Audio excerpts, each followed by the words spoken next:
అది అన్ని గ్రూపులు ఉన్నాయి అంటున్నాగా మీకే తెలుసు, మీరే చూస్తున్నారు ఏం జరుగుతుంది, దీనికి ఎక్కడ ఫుల్ స్టాప్, ఈ అరాచకాలు ఏమిటి, ఘోరాలేంటి, ఎవరు చేస్తున్నారు, ఎవరు చేయిస్తున్నారు, ఎందుకు చేయిస్తున్నారు. భగవంతుడు ప్రకృతి చూస్తూ ఉంది. ప్రకృతి ఎవరిని విడిచిపెట్టదు.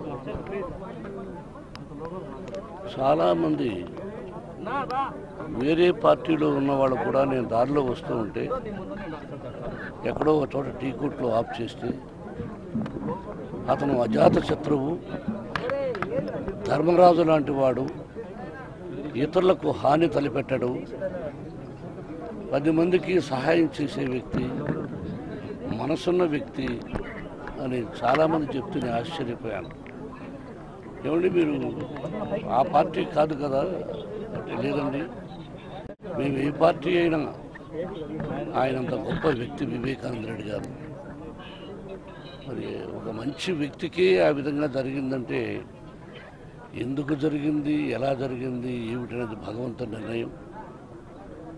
దీనికి పోలీసులు వాళ్ళు అధికారులు కూడా జాగ్రత్తతో, అరమరికలు లేకుండా, పార్షాలిటీ లేకుండా, ఎక్కడో దీన్ని తొక్కిపెట్టేయకుండా, ఎవరో ఏదో అని అసత్యాలు ఆడకుండా దీన్ని న్యాయంగా, న్యాయమైన రీతిలో ఆ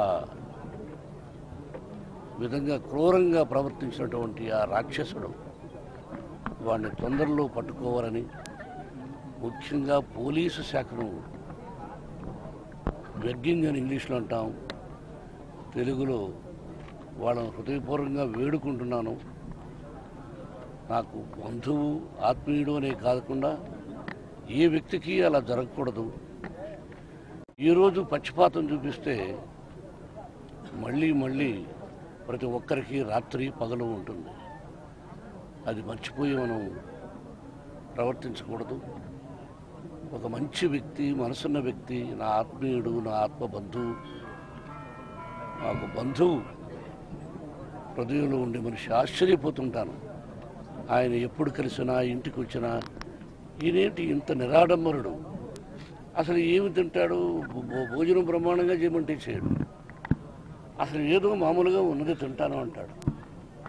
ఈ భేషజాలు లేని వ్యక్తి, మంచి వ్యక్తి, ఆయన ఆత్మకు శాంతి చేకూరాలని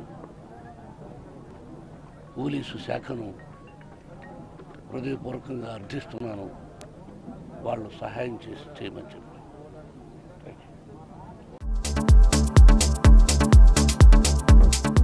Please subscribe New Waves.